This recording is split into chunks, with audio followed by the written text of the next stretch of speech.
Bwetusaba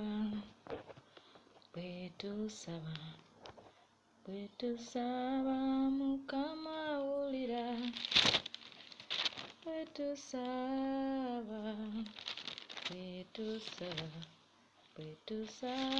Mukama wulira.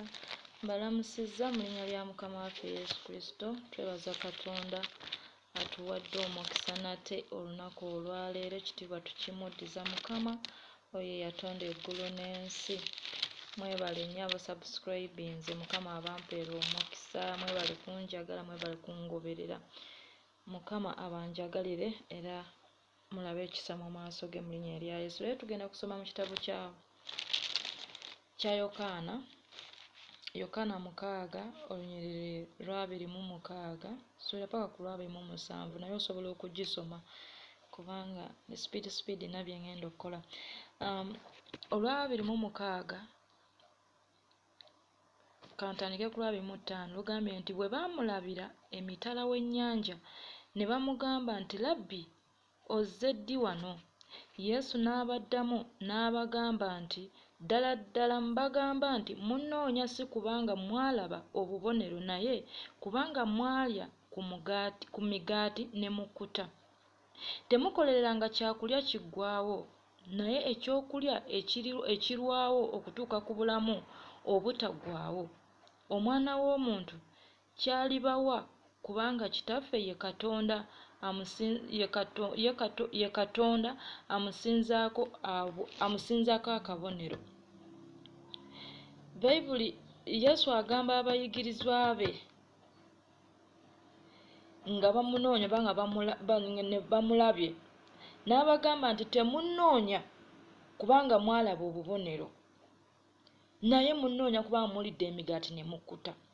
So waliwo abamu ku ffe nga nange mwendi nga tunoonyeza Katonda kubanga tulidde, oba tunoonyeza Katonda olw'ebyamagero.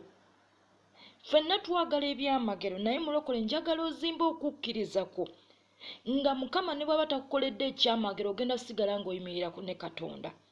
Nga Mukama ne bw'aba talina kyakuwadde ogenda sigala ng'oyimirira ne Katonda.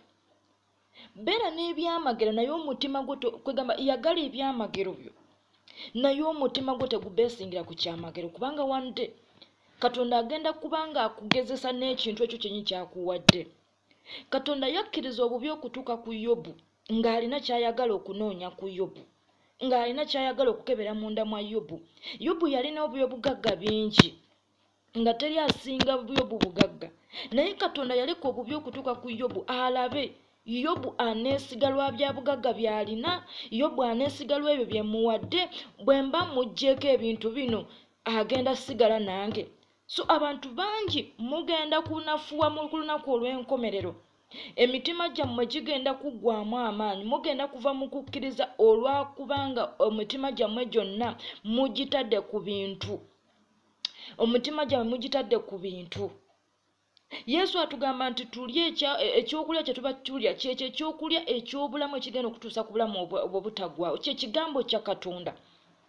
Kye kigambo kya Katonda. Omusajja ali mu kitabo kya Bikola by'Abatume Koloneriyo essula ya 10. Bayibuli egamba nti bwe yali asaba ku ssaawa ey'omwenda malayika n'emulabikira n'emugamba nti okugaba kwo n'okusaba kwo birinnye. Naye si kuba nti eby'okugaba n'okusaba kwe bye biyinza omumulokola. Yensonga lwaki Mukama yalagira malayika emugambe agenda anoonye Peetero okubaako n'ekigambo ky'alina okuwulira ekiyinza omutuusa mu bulamu obutaggwaawo. Katonda tali after your money, Katonda tali after your sacrifice, Katonda tali after your offer, your tithe. Katonda ali after omutima gwo gumunoonya kyenkana ki. Bayibuli egamba Katonda ayagala abo abamwagala n'abanyiikira omunoonya nabo balimulaba. Ne bw'onoonyiikira okuwaayo ebimu by'ekkumi mu kyaki, ne bw'onoonyiikira okuwaayo offer, ne bw'onoonyiikira okukola saddaaka zonna Katonda zeeta, naye ng'omutima gwo teguli ku Katonda, muganda wange ogenda kubeera so disappointed ng'eggulu toliyingidde. Okitegeera muganda wange, omutima gwo gujje ku bintu. Togamba nti nze mpaayo ekimu ky'ekkumi ngenda kuyingira eggulu. No way. Kino nkikugamba muganda, bino bya nsi tubikola ku nsi kuno. Okitegera Katonda yalaba nti Koloneriyo ne bwana okugaba agabye n'okusaba asabye naye ekintu ekiyinza omutuusa mu maaso gange okundabako kwe kulokoka. Muganda wange mulokoke, ddamu weenenye. Nze nkugamba bino nina kyaki mwe nali nsabira ng'era bagamba nti muweeyo kino Mukama agenda bakolera kino nga mbeera iga nnyo okubanga ndi part of those people aba contributing. Wanudde naweereza ekimu kyange 10 kya miliyoni 2 n'emitwalo 3 n'ezigwako, naye nga sikiweereza because of the love I have with God, naye nkiweereza olw'okubanga mpulidde bali abawa obujulizi nti bawaayo ekimu 10 bakola bwe bati ne bafuna ebyamagero nga nange kyengoba.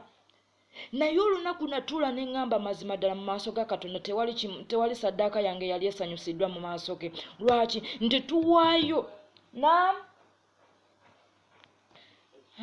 Baganda bange, omutima gwo leka guleme kugamba nti gye ngenda okoma okuwaayo mu kyaki. Sibagana kuwaayo. Bayibuli etugamba okuwaayo ekimu 10 n'ekiweebwayo.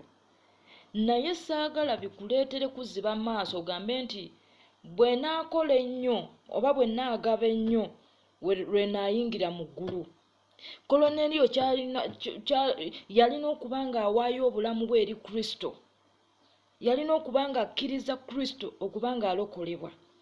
Bayibuli egambye mu kitabo kya eziti Luka 6 nti mumpitira ki Mukama waffe nga temwagala kola byenjogera. N'agamba buli muntu yenna ajja gye ndi n'awulira ebigambo byange n'abikola